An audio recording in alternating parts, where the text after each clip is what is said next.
Hey guys, welcome to IzzyBee Crafts, and today I am going to be making some DIY clay snakes. So of course, just a heads up that this will be containing snakes. Of course not real ones, but if you are scared of snakes, then maybe go watch one of my other videos. Yeah, so these are some original snakes that I made in my grade 12 art class in school, and so I wanted to make the rest of the rainbow. So I'm starting out by just laying down some parchment paper, and I'm using some air dry clay from Crayola to make the snakes. So I'm taking some clay and then I am just using some water to make it more moldable. And then I'm going to start to roll it out into a cylinder shape.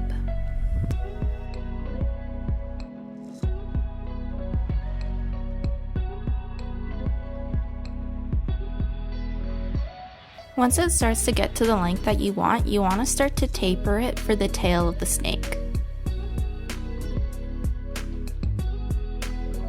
And this is what it should look like once you finish rolling out the body.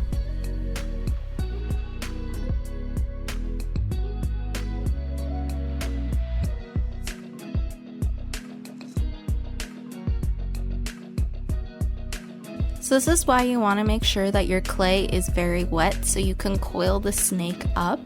Otherwise the clay will crack and break. I honestly could have made my clay a little bit more wet just because of how you can see how much it was cracking on the sides there. So just make sure that it's wet enough so that it won't crack and break. So I did just smooth out the cracks with my finger and a little bit of water.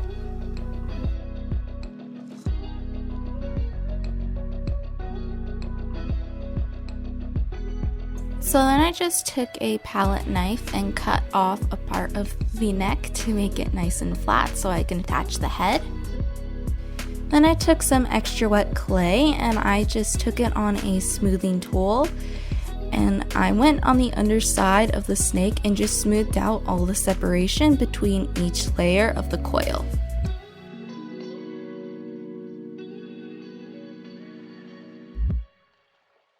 You want to do this to make sure that your coil doesn't fall apart once it's drying or once you're adding all the details while the clay is still wet.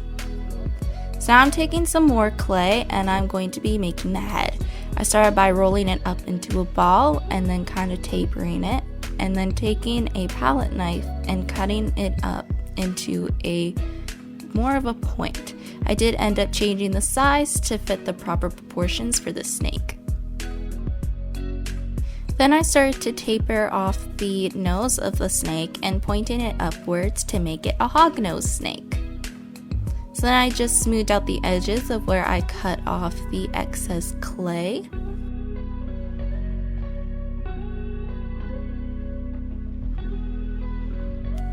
So then I just took the palette knife again and cut off a flat spot on the head so I can attach it to the body.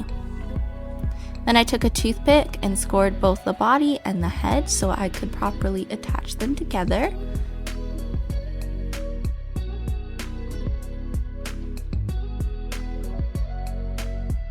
Then I took what's called slip, which is a mixture of water and clay till it gets to like a yogurt texture, and use that to attach this head to the body, and use that smoothing tool to again properly attach the head to the body so the head does not fall off. Now this didn't really work in the end, but I tried to do some scale texture with some mesh.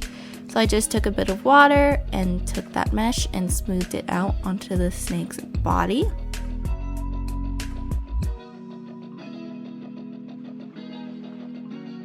And then I just mixed up some slip.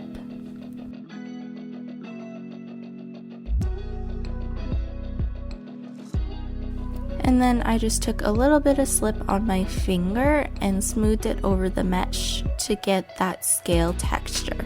The reason why the texture didn't work is because my mesh size was actually too small. I did do scale texture on the original snakes that I made, but the mesh was larger. I just used my finger to smooth out the edges of the scale texture to make it less harsh. And I took this dot tool and I just made some indents for the eyes on the snake. So then I just took a little ball of clay on a toothpick and put it into that little indent I made, and then I used the toothpick to smooth it out a little bit just to make sure that it would stick to the snake. Then when the snake was mostly dry, I took the palette knife again and I just made sure that there's proper definition between each layer of the snake and took off any big lumps of the snake as well. So I also just used the palette knife to define the snake's mouth a little bit more.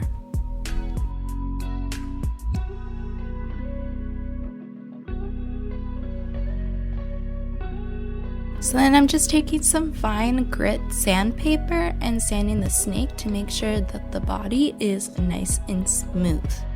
So then I just took a pin in an X-Acto knife handle and I enhanced the snake scale texture.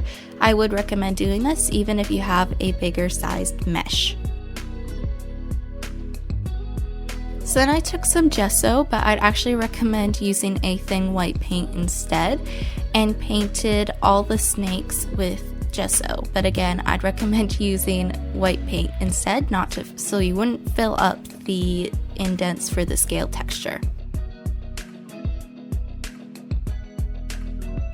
So then I just took some epoxy and mixed it together, and I did this because I broke off one of the snake's noses, and I just used it to glue it back on. Of course, you don't need to use epoxy, you can use another kind of glue.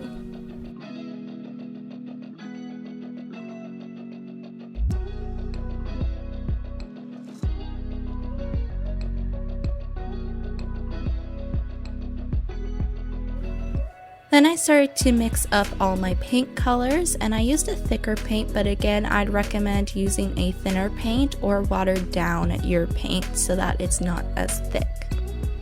Now, all the snakes that I am painting are going to be actual kinds of snakes, but the colors are going to be more exaggerated than they are in real life. So I'm starting with the first snake, painting it pink, and this is going to be a pink pastel snake.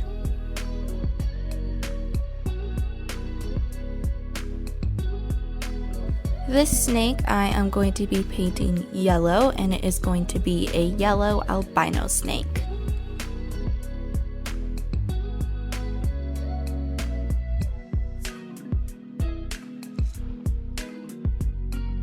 This snake I am painting green, and it is going to be a lemon ghost snake.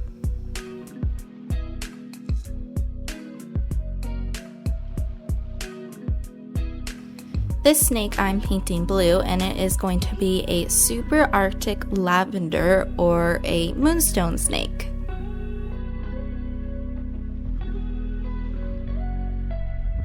With each snake, I mixed up a darker color of their primary scale color, and I'm using this for their head stamp, but also the little dots on the rest of their body.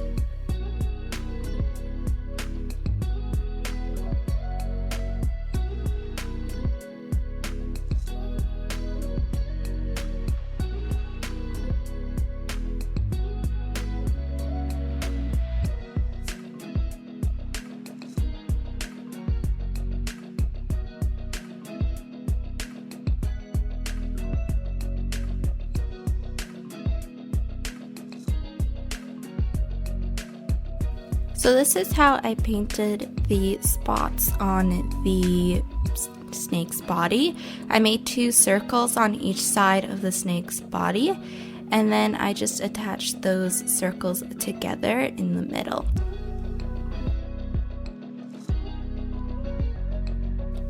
And then I did a second coat on all the snakes on their head stamps and on the rest of their body pattern. So then I took the lighter color and I just touched up any mistakes that I made, either on the head stamp or on the rest of the snake's body.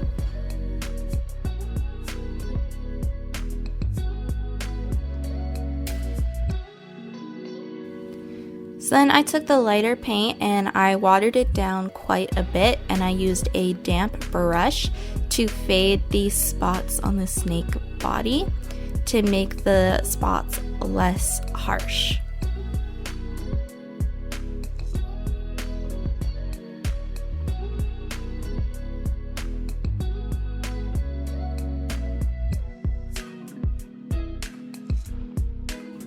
Once you finish fading the spots, it'll look like that in the end. So then I just painted the eyes. This one needed to have red eyes because it is an albino snake. And then I painted this snake's eyes black with a little bit of blue. Then for all the snakes, I took a Posca pen and I just did an upside down smiley face for shines in the eyes.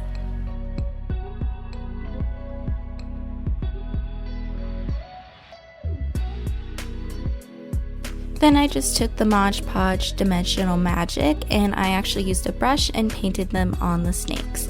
And I did an extra thick coat on all the eyes to smooth them out.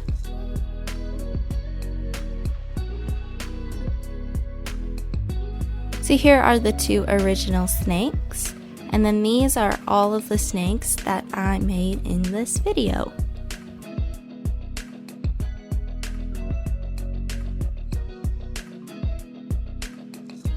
Here are all the snakes lined up in rainbow order.